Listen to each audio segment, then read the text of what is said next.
Dentist Mouse. One day Willie Mouse said to his mother, "What makes it so hard to gnaw a hole in this wall?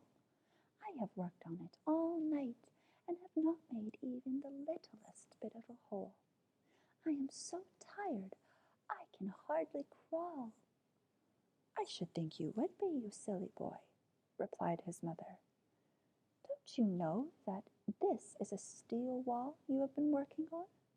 Some day you will break your teeth and have to go to the old mouse dentist up in the barn." "I am not afraid of him," replied Willie Mouse, "and I guess I can gnaw through that wall, too, even if it is steel. I never saw anything I could not get through if I wanted to." "You cannot gnaw steel or iron or anything like that," said his mother. "Now, you take my advice and stick to softer things." "There isn't any fun working on soft things," replied Willie Mouse from his bed in the corner. "I am going to rest a little while and then try that wall again." "You are a foolish, headstrong boy," said his mother as she left the table. "I know where there is a big cheese. You better come with me." But Willie did not answer.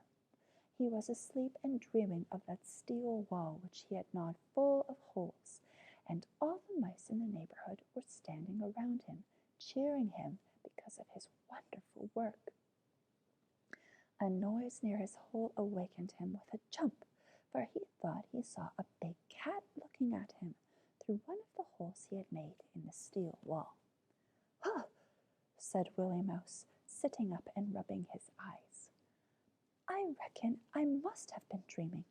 I ate too much of that fruit cake in the pantry last night.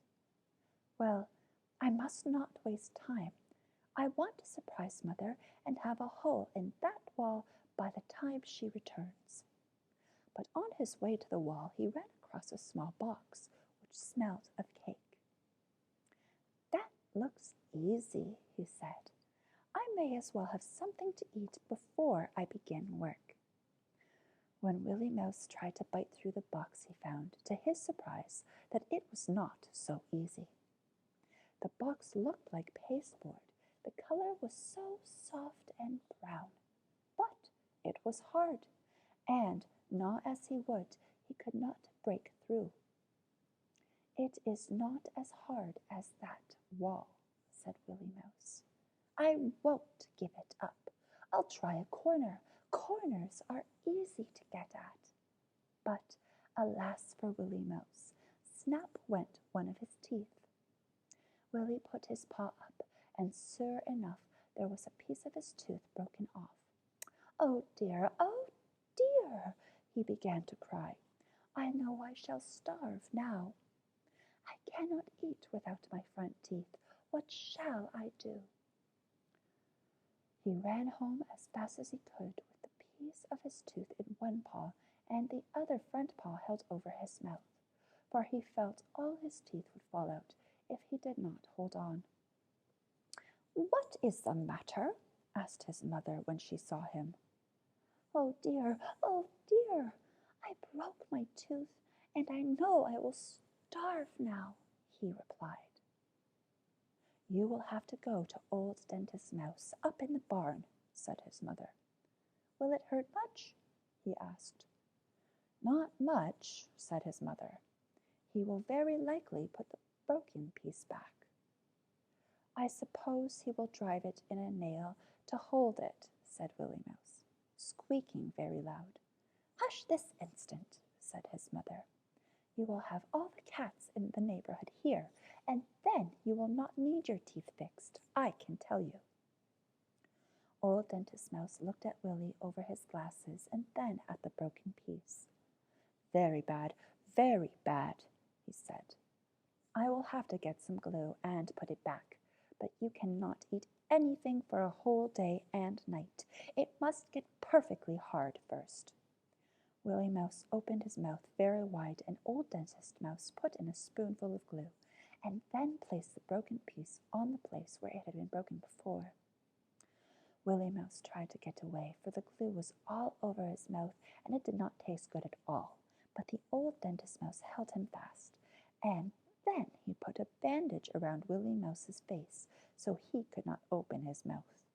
Willie Mouse made a noise that sounded as though he was trying to talk, but old dentist mouse only tied it tighter and said, "You must keep it on until tomorrow. If you don't, you will lose your tooth."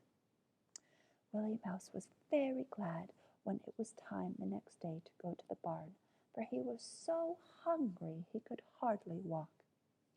Old dentist mouse removed the bandage and told Willie Mouse to open his mouth.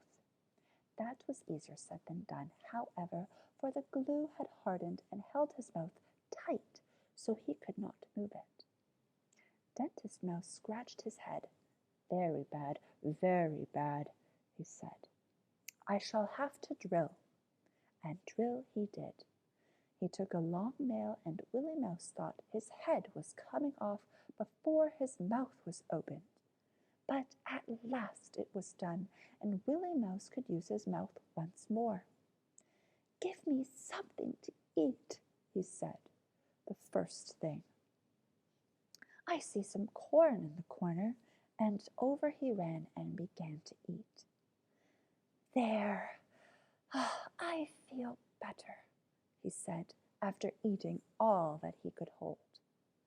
"Now let me take a look at the tooth," said Dentist Mouse. Willie opened his mouth wide. "Where is the tooth?" asked Dentist Mouse, staring into Willie Mouse's mouth. "Isn't it there?" asked Willie Mouse, looking frightened.